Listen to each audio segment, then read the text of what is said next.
కవి, రంగస్థల కళాకారుడు, బుర్రకథ గాయకుడు, చిత్తూరు నుండి శ్రీకాకుళం వరకు ఏ వేదిక ఎక్కినా రాయలసీమ చిహ్నుణ్ణి, రాళ్ల మధ్య బతికేవాణ్ణి, రాగాలే ఎరుకకపోయినా అనురాగానికి అందేవాణ్ణి అంటూ గొంతెత్తిపాడి అందరి మన్నలను అందుకున్న ప్రతిభామూర్తి పులకంటి కృష్ణారెడ్డి అని రాయలసీమ రంగస్థల చైర్మన్ గుండాల గోపీనాథ్ రెడ్డి అన్నారు.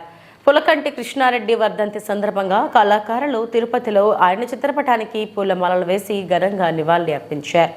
ఈ సందర్భంగా రాయలసీమ రంగస్థల చైర్మన్ గుండాల గోపీనాథ్ రెడ్డి మాట్లాడుతూ, పులకంటి కృష్ణారెడ్డి చిత్తూరు జిల్లాలో వీధి నాటకరంగ కళాకారుడుగా తన జీవితాన్ని ప్రారంభించి అంచెలంచెలుగా ఎదిగారన్నారు. రాయలసీమ యాసలో దూరదర్శన్ ఛానల్ నందు నాటకాలు ప్రదర్శించి నాటక రంగానికి వన్నె తెచ్చి రాయలసీమ చిన్నోడిగా పేరు పొందాడని కొనియాడారు.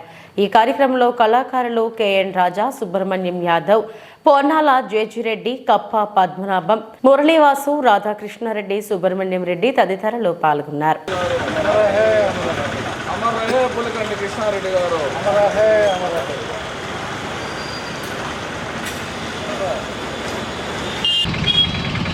ఈరోజు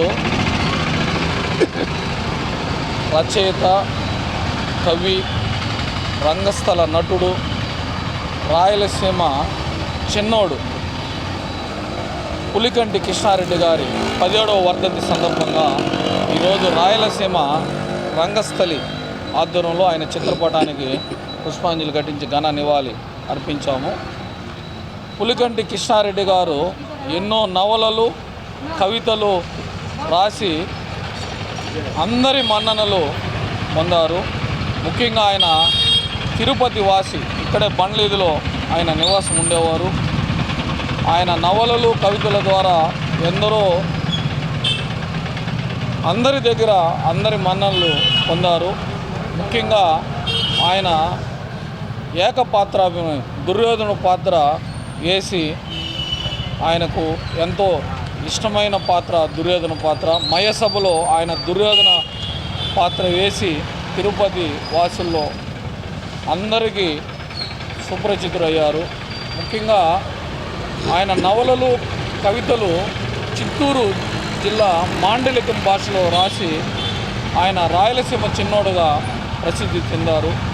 ఆయన వర్ధంతిని ఈరోజు జరుపుకొని ఆయన ఘన నివాళి రాయలసీమ రంగస్థలి అర్పిస్తుంది. ముఖ్యంగా ఆయనతో అనుబంధం ఉన్నవారు ఇప్పుడు కూడా చాలామంది పెద్దోళ్ళు ఉన్నారు. ఆయన గొప్పదనం ఇప్పుడు కూడా బండ్లీదిలో అన్న కూడా ఆయనకి సహచరుడే.